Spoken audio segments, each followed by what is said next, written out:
Hello, it's Real Estate 360 show again. You almost forgot about it. No, It's just you were right there. no, I was not thinking. I was just, just listening to what we've been talking about in the break or before the show. Are you with us? I am with. Listen, I'm sorry. I'm a little bit. I've been on the slopes. I've got my ski jacket still on and my gloves and stuff. And oh, look, what's going on? So yeah, maybe I'm not here 100%. So I love it, man. Well, this is Real Estate 360. oh yeah, right. It is Real Estate 360. I am Jason O. Miles, hashtag the real estate trainer. Yes, sir. And you, of course, are probably the ex co-host of this show. But right now, I'm just Steve Connolly, hashtag unemployable. I wish I was with you this morning before the show.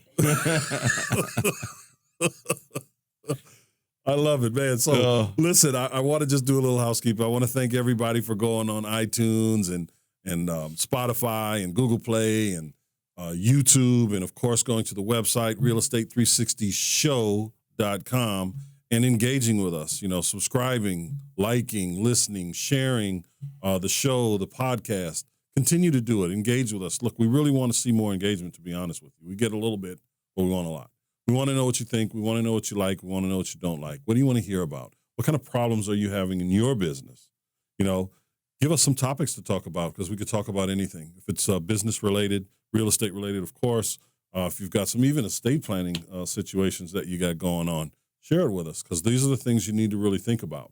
So to that point, Steve. Yes, we're going to be talking during this show about marketing and marketing for opportunities. Yeah. And, yes, this is real estate investing. And the things that we're going to talk about are geared to real estate investing. But, this marketing thing will work for just about any kind of business, really. Pretty much. Bill Gates said at some point, I don't know when, but I heard it, I don't know, maybe 6 or 7 months ago, if he's got something that he's selling and he makes $2, he's going to spend $1 on marketing. Absolutely. At first. Right. But, he sells stuff for 50, that he makes for 50 cents and sells it for $350. So, yeah. There's a big room. There's a lot of room for marketing. Yeah, it sure is. That's a lot of room, but it's important to market. Most people want to just say they're doing a thing and then hope the phone rings. You've got to make people know that you're out there. And there's different schools of thought as to how you market, what's working, what's not working. Do you want outbound calls or do you want inbound calls? How do you fish, basically? Yeah. The reality of it is you want to do it all. You want to make sure that your phone is ringing. And the only way to do that is to let people know that you're there. And the only way to do that is to market. And it's not a bad idea, to create a brand if if you're of that idea or of that bent, if you will. Mm-hmm. So, we have a brand. It's 833 Will Buy, and everything that we do looks like the same. We have a logo with a little house. It's a little hokey looking. Mm-hmm. We designed it that way. Yeah. And it's got an 833 number. It's got an 833 website. Mm-hmm. We have it's all the same systems that'll answer the call for us, or transfer it to wherever we want it transferred to. And that helps, because if you're marketing over here with direct mail, and you're marketing over there with bandit signs, and you're marketing over here with digital billboards, for example, it's not a bad idea to have everything the same brand. That's for sure. Because for people, if they see it over and over again, there's a comfort level. There's a level of belief that you're real. That's right. We've done all kinds of stuff, especially with the bandit signs. We've done printed bandit signs, handwritten bandit signs, colorful bandit signs. And, I got to say, in some markets, those things actually work. Yes. But from my experience, I've had way better success off of just the handwritten ones. But however, in recent months, the branded bandit signs, because we've been branding that for, a while now. Yes. those are generating telephone calls. You know, we put those in front of the properties that we have and in other places, of course, and people will call.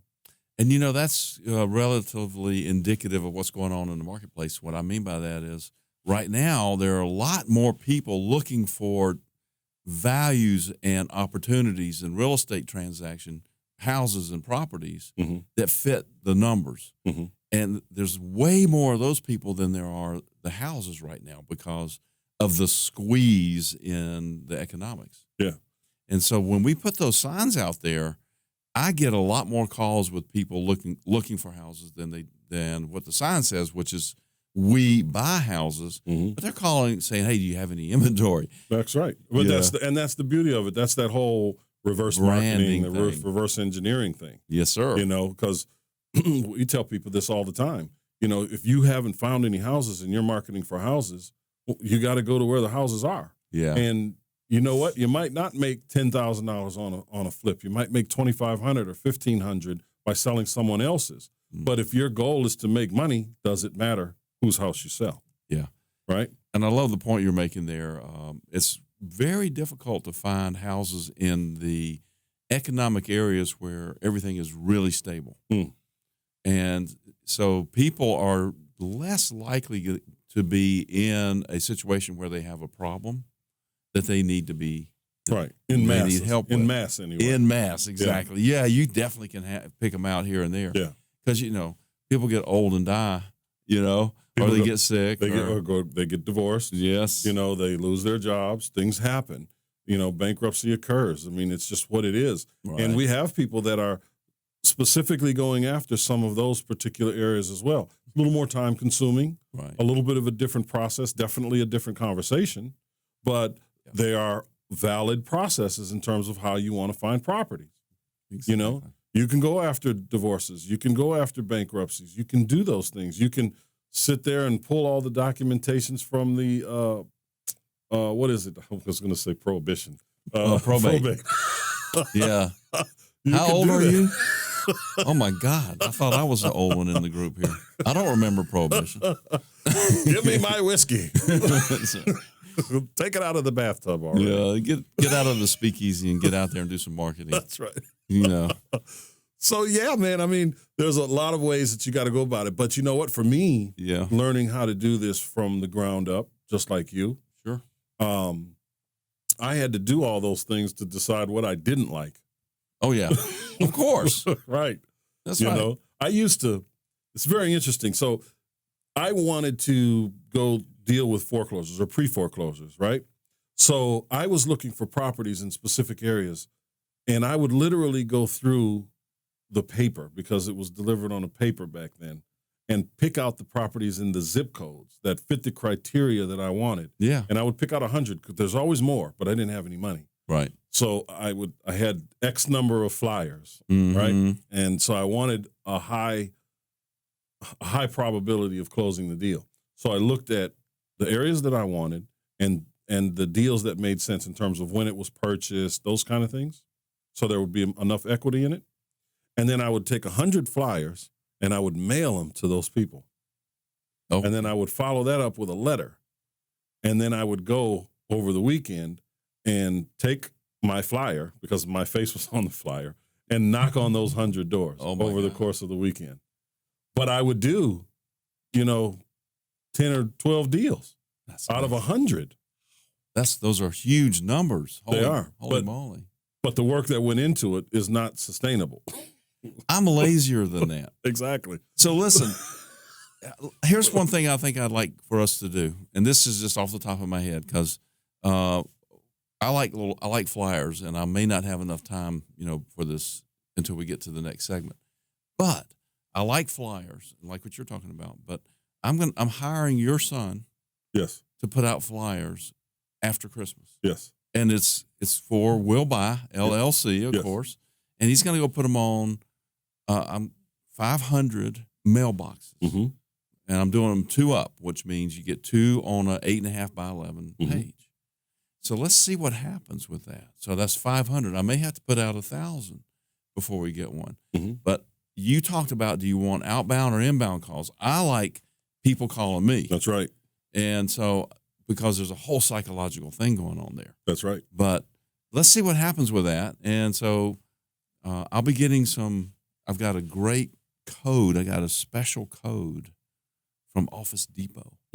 So these 72-cent color flyers, that you can get that cost 72 cents a piece, I can get them for 32 cents. Whoa. So, and you cut that in half. Now I got 16 cents per flyer, plus the cost of putting them out. So it's really cheap. That is pretty cheap. Yes, sir. That's very, very cheap. Now, if I can turn that couple $100 into a $10,000 or a $5,000 or even $1,000, assignment fee, you're winning. Is that a good deal? That's a great deal. You're winning. That might be something to talk about with the mentor. Let's take a break and talk about it. Okay.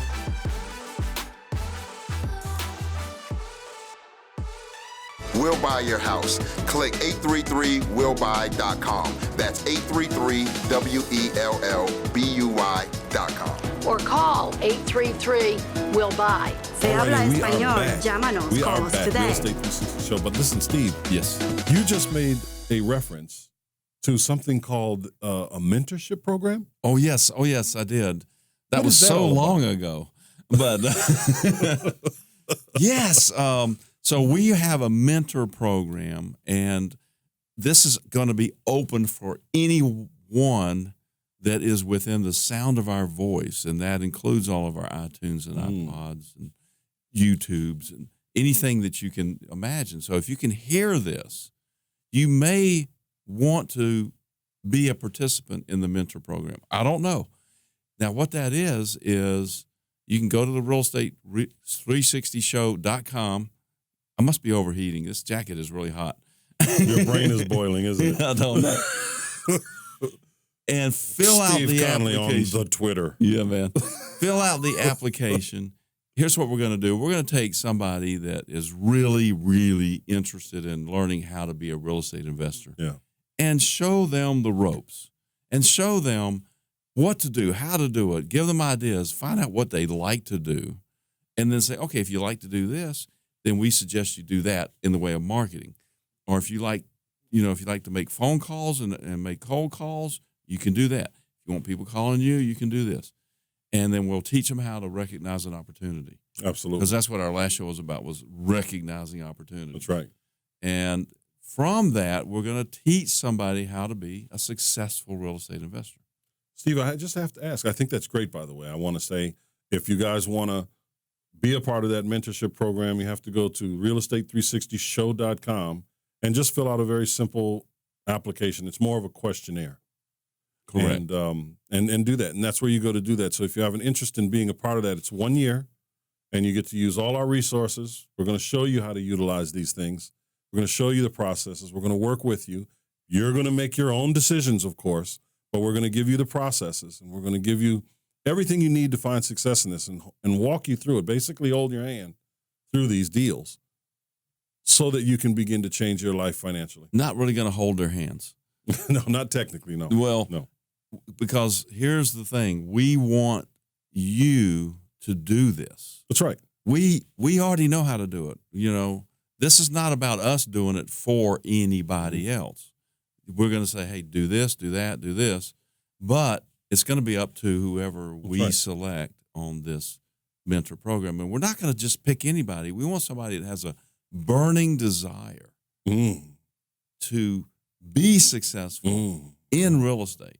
Because we really do want to create independent recipients of wealth. Right. Because by doing that, they'll do it. It'll be reciprocated over and over again. But I have to ask you, sidebar, tell me about the outfit. Yeah, okay. You guys got to watch this. Go to YouTube, Real Estate 360. This is ski season, man. And so I am just putting on the outfit, in preparation for going skiing somewhere. I like the fact that you actually have built-in windshield wipers. Oh, yeah, I sure do. And I didn't know what they were. But yeah, they're right here. So if you just do this with your, but I need goggles, really. These aren't bad, though. No. These are I would good. imagine those wipers work good with goggles as well. They work better with goggles, I would imagine. Oh, that's amazing. But yeah, listen, it's about the lifestyle, And if I have to precursor and pre-frame by putting the outfit on and acting as if I'm going skiing, then that's what I'll do. Because you're there. That's right. So, Steve, marketing. I got to tell you, I've worked with some very interesting people over the years on many different levels. And I was working with this group out of Boston. A very big outfit in their area. But they grew. I mean, these guys went from $1 million a year to $15 million a year in 1 year. Wow. That's big. It was real rapid growth. And they didn't have the processes in place to really see that through. They were, even the $1 million a year they were doing, which is great money. Mm-hmm. It's fantastic money. And it was just two guys. Now, they had a whole company, but. Is that sales or net profit or what? That was their net profit. That was their net annual profit. And they're in Boston.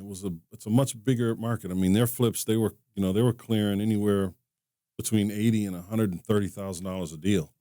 I mean, they were doing very, very well for themselves. It doesn't take a lot to do that. But when you're getting those kind of numbers, 10, 12 properties a year, and you're there. Yeah. But that's all they were doing. 10 or 12, well, maybe 15 deals a year. Mm-hmm. And those 15 deals a year were netting them $1 million. But when they went from $1 million to $15 million, literally in 1 year, they could not scale that, and they did not know how to keep that level of business going. And we had a lot of conversations as to how we were going to make this happen for them, what they needed to do to sustain, this kind of growth. Because the reality of it is they wound up with 2 years of that growth and kind of fell off after that. I mean, they still made more than $1 million. They went up to $5 million, but, making $15 million a year over year for them was a lot of work. And they were unwilling to really put forth the effort into it. They had a marketing budget, and this is no joke initially. They had a marketing budget. This is paying for print and labor. Right. They wanted to pay $6,000 a month. Now, for a small operation, that's fine. Yeah. That's fine. But for an operation that is going to do, $15 million, it's not going to happen. So we went back and forth and back and forth and back and forth about what they needed to do and how that looked. Ultimately, we agreed on a budget of $50,000 a month. That $50,000 a month was going to bring them approximately 10 deals a month, based on what they wanted to do, because they didn't want to do 10 or 12 fix and flips a month. They wanted to do 4, 3, because that's what their contractors could actually handle. And they wanted to wholesale everything else. Makes sense. Absolutely makes sense. Mm-hmm. So if they're picking 3 or 4 of these 15 deals, they're wholesaling, 12, 11, and they wanted to make $20,000 on a wholesale deal, right? Okay. So, which is fine. We have to look at the numbers. It's not always going to be that way. Ultimately, their average wound up being about $11,000 a flip, which is fantastic. Sure. All right, because they're doing 10 of them or so a month. $110,000 a month is not a bad. That's right. And then the 3 or 4 fix and flips, that's going to take them 3 to 6 months to fix it and then sell it. Yeah. Well, at the time, it was they had a very efficient team, so they would be in and out of these things in 4 to 5 months. But that money doesn't start coming until the 4th or 5th month. That's right. So it's just wholesale money, wholesale money, wholesale money. So they're doing a little over $100,000 a year with a month, with a $50,000 a month budget, with fix and flips being done to the tune of 3 to 4 a month that are going to make them over somewhere around $250,000 a month once they start to sell. If they get through the first 2 quarters, then they're golden. But if they can't make it through the first 2 quarters, then they're done. You know what their arguments with me were? No, what? They did not want to pay $50,000 a month for marketing. They thought it was too much. Okay. Now, in what world do you live in when you spend $50 a month and bring back $110, $120? Is that a bad deal? Is that a bad deal? I don't know. You're doubling your money, more than doubling your money, and you're building future revenue with your fix and flips. significant future revenue with your fix and flips. Absolutely. $250,000 a month, $350,000 a month, $360,000 a month is what it turned into for them. But before they could continue to, with me in this particular situation, they didn't want to spend that money. And it wasn't until the 6th month they'd started making money that they said, you know what, we're going to try some different things marketing-wise. And that's how they fell from 15 to 5. Oh, yeah. Because Absolutely. they did not want to spend the money on marketing. How else are you going to get that level of property? That's a great question. I have no idea. I don't have an answer for that. The only other answer is labor. But then you got to pay for labor. You got to pay. Yeah. Because you're not going to do it. I mean, our job, Steve, really isn't, it's not going out there and flipping a house and doing all this. Our job is to create the funnel that brings it for our team. Absolutely. Our job is to do the marketing.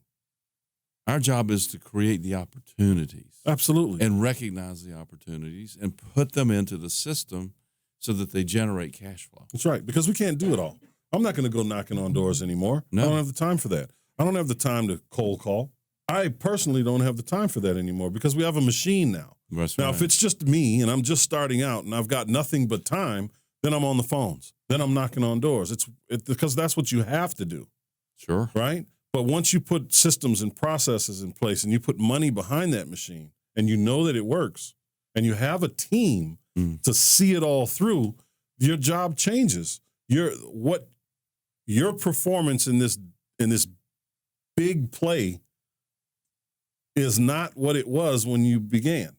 It has to change because we're the driving force for what we do. It does. And in the next segment, we have Scott Bowen of 5 Star Services coming in here in the studio with us. That's Mr. Knock the Ugly Off of. That's isn't the it? guy. Right. And so he's going to talk about it. He's one of our team members.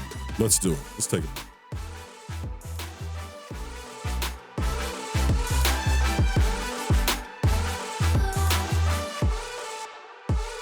Hi, this is Sammy with Sammy Hadid Real Estate Keller Williams. Are you looking for a top producing agent who will look out for your best interests? Top dollar on the sale of your home, a well-negotiated contract, an efficient closing? Please call me at 305-978-4249.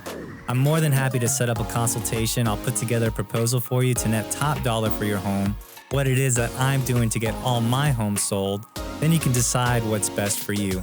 Again, I'll do whatever it takes to get your home sold for top dollar, and I promise you that I will protect your equity with my life. 305-978-4249. Sammy Hadid, Hadid.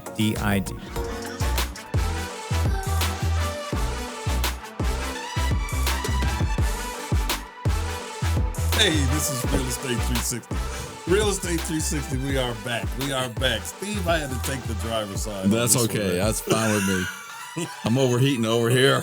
I got the ski jacket on. I had to lose the gloves. I still got my glasses though. Yeah. Got to be cool with the glasses. Oh, ready for the slopes, man. So that means watch us on the video. On YouTube, on Vimeo, whatever. Go to realestate360show.com and you can see all the shows right there. That's right. That's right. So, Steve, today we have Mr. Knock the Ugly Off It, Scott Bowen. Yes, we do. Hey, everybody. So Why do we call you that anyway? Well, it's not a name that I thought I would ever grow into. All right. I don't know what you would do with that name outside of real estate. That's right. Well, I'm sure we could come up with some. Wow. You're hurting me. This is a tough group.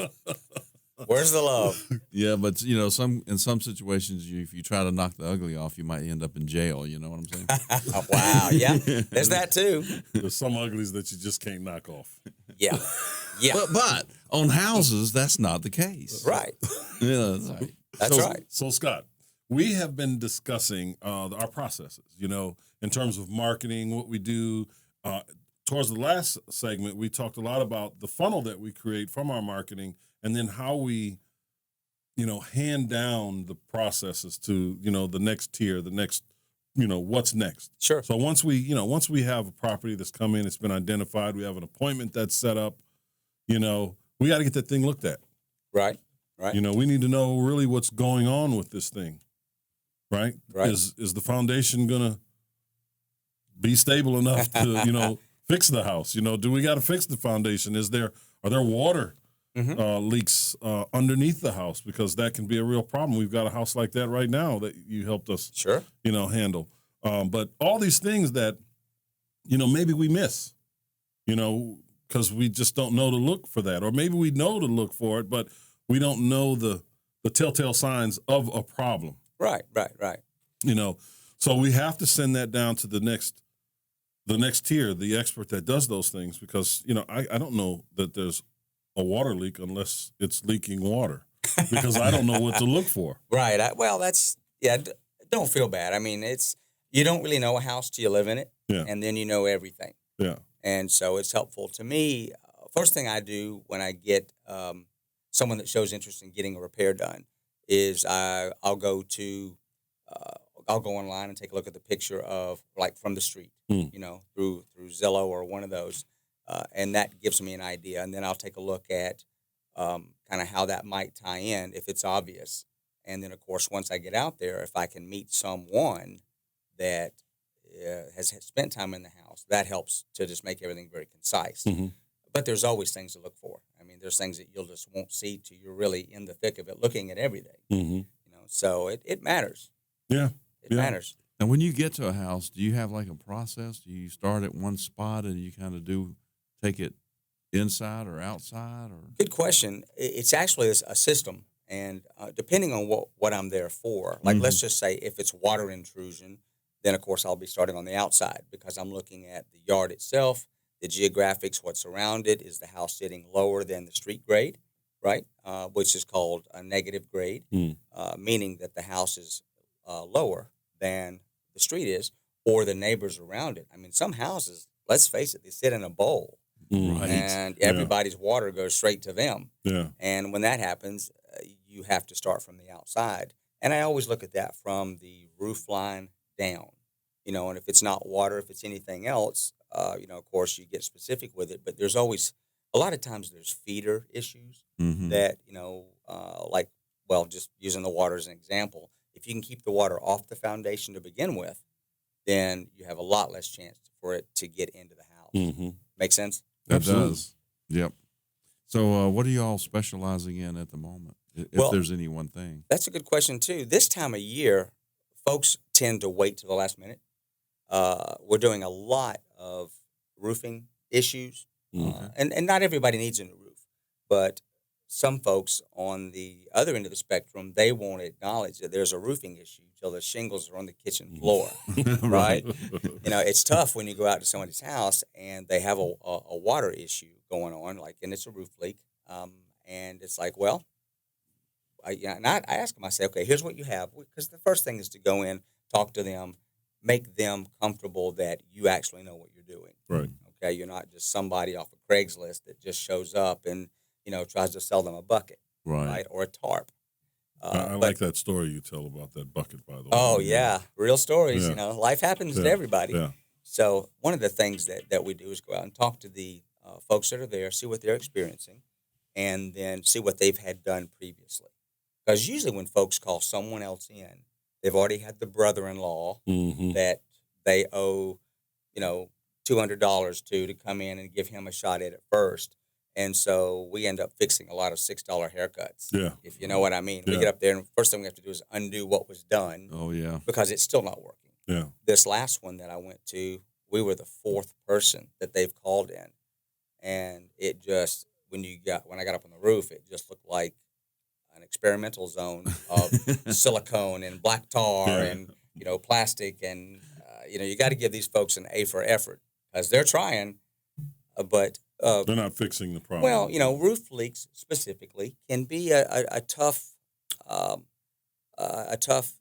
cookie to crack because the leak itself may be above where it's coming out in the house. Absolutely. Because of the pitch of the roof, it'll run down wherever the point of actual water intrusion is, and it can run down the rafters. And then when it finally drops off, that's where you start seeing the ceiling issues in your house looking up. Right. So when we go up there, it's always a matter of really what they need first is just a very good assessment. Mm-hmm.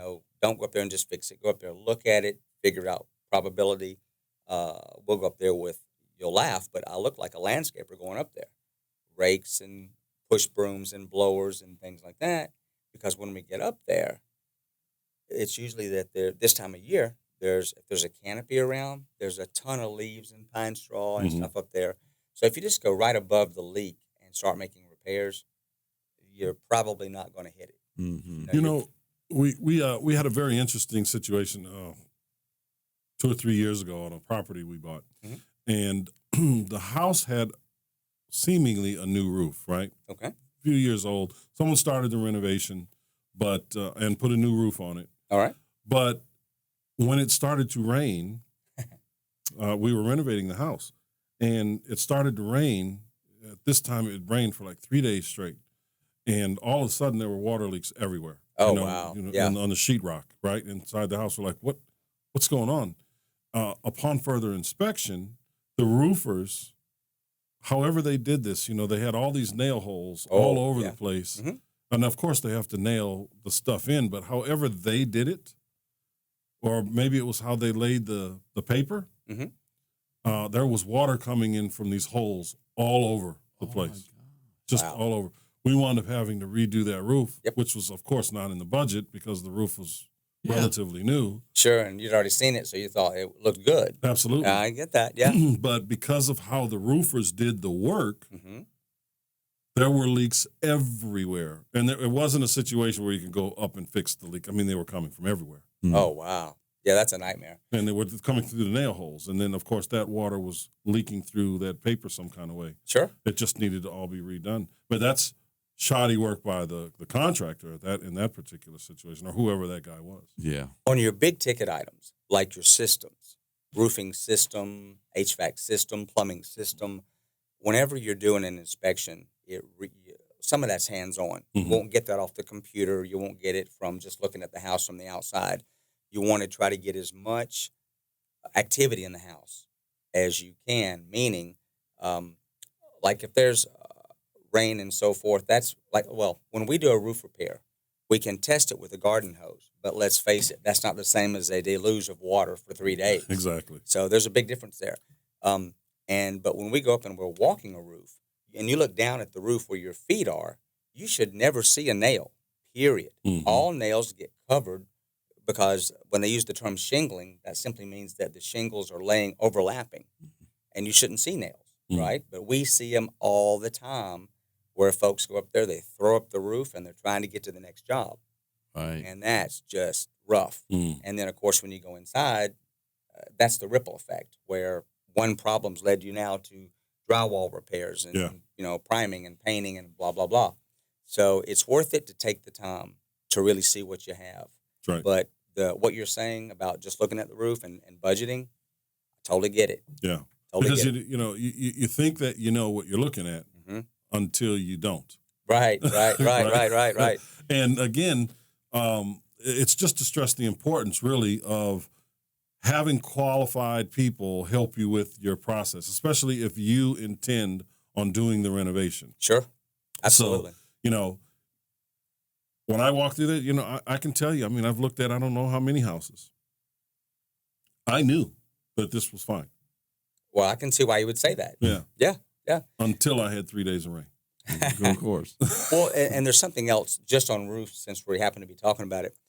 Whenever you're having a new roof put on, the manufacturer of that roofing product, they have a certification that they will certify roofers to install their particular product in a certain way. And that way, when that's done through a certified roofer, and I'm not talking about just some guy that pulls up that plops a sign in the yard and works out of the back of his vehicle and does that. I'm talking about a roofing company that is certified. And when they put their roof on, since the manufacturer has trained them on what to do, the do's and don'ts, that's how you get the manufacturer's warranty to back up the work that your roofer just did for you. And that's a big deal. That's a big deal. It's a big marketing plus when you have the certification from the manufacturer as well. I mean, that's something that's marketable to say, listen, I work with, I'm certified with, ABC brand. Correct. to do these roofs. We do them in a very specific manner, and this is how it looks. That's right. So and that bodes well for what it is you want to do. Well, and the work that we do for, like, if someone's purchasing a home and it needs a new roof. If it is for a regular homeowner who just has a problem, we go out and just fix the problem. Like I said, not everybody needs a new roof, but we can do that. Let's take a quick break, though. Okay. And let's get back to this show. Sure.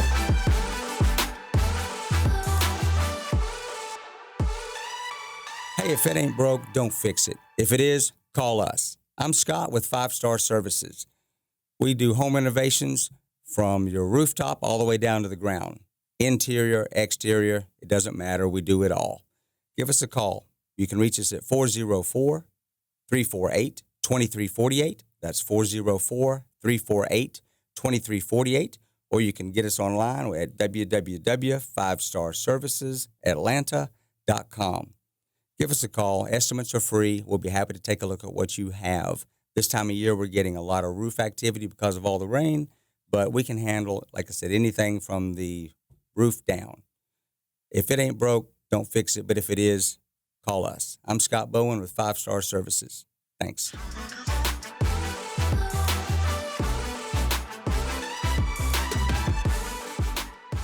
And welcome back, Real Estate 360 Show. We have Mr. Scott Bowen with 5 Star Services on board with us here today. And actually, the last thing we talked about, Miles, you were saying, let's get into more of that, or do you want to move on to another subject? We know about the roofs. We know about the importance, truly know about the importance of having someone. Water intrusion is a major problem everywhere. Everyone knows it. You need someone to look at it. And that's the point I was trying to make before. Even though I've done thousands of these things, I still couldn't see it because I'm not trained to see it. Sure. And so I'm saying that to say, get with Mr. Knock the Ugly Off It over here and let him tell you, or someone, what's going on with some of the things you need to look at. But you do a lot more than just that. Than just water intrusion. Sure. During the break, we were talking about the Knock the Ugly Off, and you were talking about a situation that you came up with. Let's talk about the Knock the Ugly Off in a minute. In a minute. Let's talk about that in a minute. I want to hear the story first. Okay, all right. Is this the I'm not sure. He said it just happened. Yeah, this just happened to me over the weekend. Okay. I mean, when you're going into folks' houses, you see how they live. And sometimes it's just like how you would live. Other times it's very different. And just recently, I was in a gentleman's house, and he was an older gentleman and deaf. Deaf as a post, but so he would not. He was. He didn't listen well. Yeah, he was not a good listener. Yeah, like most of the husbands out there, I'm told. So I went up into the attic. We were troubleshooting an electrical issue because we do other things besides just roofs and so forth. But a lot of times when you have an electrical issue, it might be up in the attic where the junction box is, where the wires tie in, right, to go to different places. Mm-hmm. So I went up there, and I had been in this house before, but I was working in the basement then, right? So I was down there, and I saw a snake skin hanging from the plumbing above my head. And I was in this house probably close to a year ago, and that snake skin was well over 7 feet long, right? And I mean, it was easily 7 feet because it hung down from the pipes, and it was hanging down like in the shape of an M or a W. Mm-hmm. It would go up and drape over and come back down and go back up and drape over and come back down. Mm-hmm. And don't get me wrong, I'm not that fearful of things, but a snake gets my attention. Yeah, 7-foot snake will do that. Right. And so, and I spoke to the old man that lived there, and he said, "Well, I don't have rats," and I'm like, "I can believe that. I bet you don't have a cat either." Yeah. And so, but that was a year ago, right? And we were just joking back and forth, and so we were at the house troubleshooting an electrical issue in the kitchen, and the house was on not breakers, but the circuits, the old glass circuits, right? Mm-hmm. Wow. 60 amp service for the whole house. Wow. Guys live there forever. And I said, no problem. I'll take a look. I'll see what I can do to help you. So I went up into the attic, and my crew, they were there talking to the gentleman in the other room. Well, because he's very hard of hearing, they're hollering to him. He's hollering back, right? So they can all kind of hear each other. And it was like herding cats, right? And I was upstairs, and I went to go from one end of the house to the other, because that's where the doorway to get in the attic was in one end, and the problem I had to troubleshoot was in the other. Mm-hmm. I got up there, and I'm going across the little 2-inch. rafters? Yes, and they're 2 inches. There's no flooring put down. Right. So I'm going through. I have a small broom that I'm using as a cobweb catcher, right, as I'm going forward. Because you can imagine this house was built in the 40s. Yeah. And he never goes up there. Never. And so as I'm traversing through these on a 2-inch piece of lumber, and a 2-inch might be overstating it. You know? Right. I felt like I was walking on ice skates. But that's, we do this. So I'm going the length of the house. And as I'm up there, I am walking. It's very dark, and I always have 2 flashlights on me. My big one that I was using, and as I'm moving forward, I hear a noise, and of course, the snake skin immediately pops into my head. But what are the odds that it's up there with me, right? Right. Well, apparently they were pretty good. Oh. So I'm moving, and I'm about halfway. The house is probably 50 to 60 feet in length, and I'm at least halfway, a little more than halfway. So I'm as far in as I am out. If I head straight on and fix this problem, the house won't burn down. We're good. If I don't get there, or I turn back for any reason, we could have a problem. So as I'm going across, all I can hear is the hollering downstairs, back and forth, right, where they're talking. So they're no help to me, because I was like, hey, anybody know about what might be up here? Nothing. They don't hear a word. So I'm going along, and I look over, because in the movie Star Wars, a long time ago, there was the guys, I guess it was Han Solo, and then they got caught in the trash compactor, and there was this big serpent-like thing that was swimming around, and you could see the water move. Well, as I looked to my left, I could see the insulation moving, and I mean moving, right? This thing was apparently in the insulation underneath it. It was just moving, and I was like, oh, you got to be kidding me. So as I'm walking along, I'm telling myself, okay, I don't get paid enough for this. This is not in my job description, because that's the way I handle things when they're going sideways. I look for the humor in them, and I'm like, well, okay, I guess we'll just keep going. And then, of course, as I'm moving along, I'm thinking, wow, it's been a year. What if that snake is not alone? Yeah. What if there's more snakes up here? Or how big is it now? Right, exactly right. And I'm saying it had some length to it, because I could see and I'm looking over with my light, and then my light went zzz, and it went out. And I was like, oh my gosh, no way. So I said, okay, stay focused. I'm in the mine here. I'm going to. That's dedication, because I'd have been out of there. So as I'm moving, it dawns on me that snakes can go really anywhere. And I've got a peak above me with, timber hanging down, and I hear and I was like, oh, you got to be kidding me. So I turned my hat around so I can see, because I figure, okay, worst case scenario, I get bit and I fall through the ceiling, right? Why didn't you just leave? I had a job to do, right? Okay, I'm focused on this. I got to fix the electrical issue. So 5-star. So the worst case scenario, I get bit, but then I thought, what if I get bit in the face or neck? That's a real problem. I don't want to roll around with at least a 7-foot snake, but my odds are pretty good.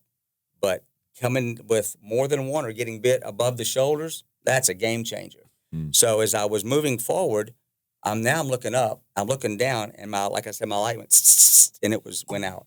So I pull up my little light, which is good, but it's more of a laser light, meaning it focuses, doesn't give you a wide beam. And so I can only see what I'm as I'm panning. So now I have the insulation moving to my left, above my head. And I'm looking around, looking up, I'm looking down. And remember, I'm walking on these little edges of the boards, and I've still got maybe 15 more feet to go. And I'm also swinging my little broom around to get the cobwebs out so I'm not covered in them. Well, long story short, I finally got over there. So I'm trying to work. I'm looking up. I'm looking down. I'm looking back and forth. Once I get it, what I need assessed, when I know what I need, because I have to get the materials, I got to go back up here. So now I'm heading back out. And when I do, the house has some soffit issues. And long story short, as I'm going toward the exit, which is the little pull-down staircase, something is so big, it knocked over. You know how folks use their attic for storage? Well, a full-size one of those suitcases that you pull behind you. It's got the handle on it, and it was heavy, and something knocked it over on its back. And I was like, you got to be kidding me. You know, I'm going to fire myself. So did you see the snake? When I got to the very end, right, I was, you know, it's hotter in the attic, but I was really sweating. As I get down there, all of a sudden, the snake had turned around and was moving toward me, and I could hear that music in my head, Donna, Donna, Donna, Donna, and I'm moving faster. And as I got closer to the door, I put my hand over on a crate that was there. And when I did, a family of squirrels went out and went everywhere. Well, it wasn't a snake. It was a snake, but the squirrels were up there too. And they were running everywhere in every direction. You know what? That is a heck of a twist in the story. I'm just saying. I didn't see it coming. Neither did I.